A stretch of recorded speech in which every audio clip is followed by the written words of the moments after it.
These are the 5 components that you require for installing tiles on the aluminium framing system. The 5th component we're going to talk about is the tile retainer bracket.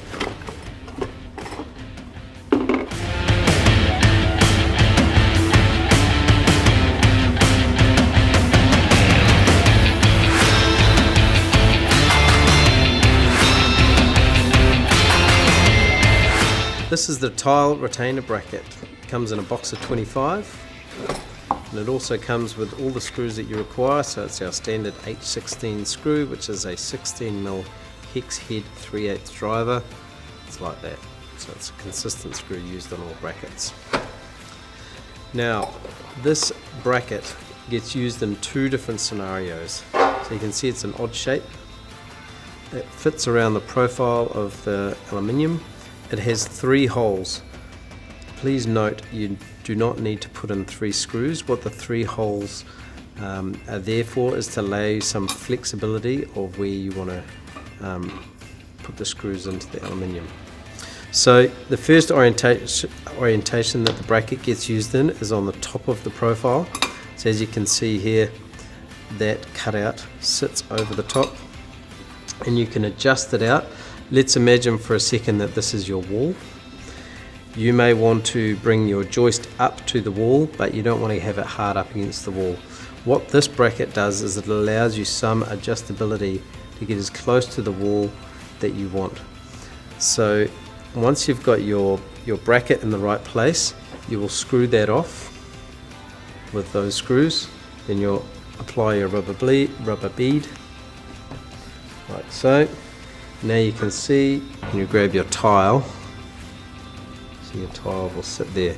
Now that bracket will retain the tile and stop the tile from hitting the wall, so you have a nice gap there. One of the features of this bracket is that it actually will retain the corners of 2 tiles. So I will put that spacer there, and that will go underneath this tile, and this is the other tile that comes in.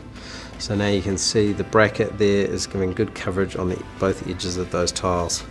So the other function for this tile retainer bracket is to stop the tiles from moving left and right or back and forth in the middle of the deck.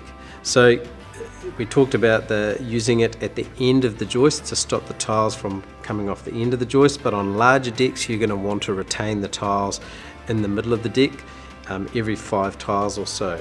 So I'm just going to quickly show you how this works.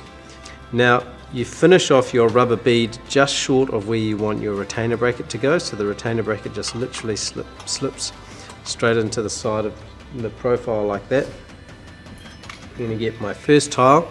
You can see the tile is going to be finishing ever so slightly over the rubber bead there. So I'm going to want to push this bracket hard up against the tile so that is then holding the tile into place. You'll see that I have our straight spacer, and I've just cut the end of that spacer off, which I'll show you why I've done that shortly. I bring up my next rubber bead here, push that down. Now you can see the bracket is now in between the end of the rubber bead there, and I'm just going to slide this spacer in here, and then I grab my next tile. So you can see that the spacer is now giving a perfect gap in between there, and the retainer bracket, which is in there, is holding this tile from moving this way. And you would use the retainer bracket in a similar fashion on the next joist to retain this tile from moving back and forth as well. So that gives you lateral stability and retention of the tiles on larger decks.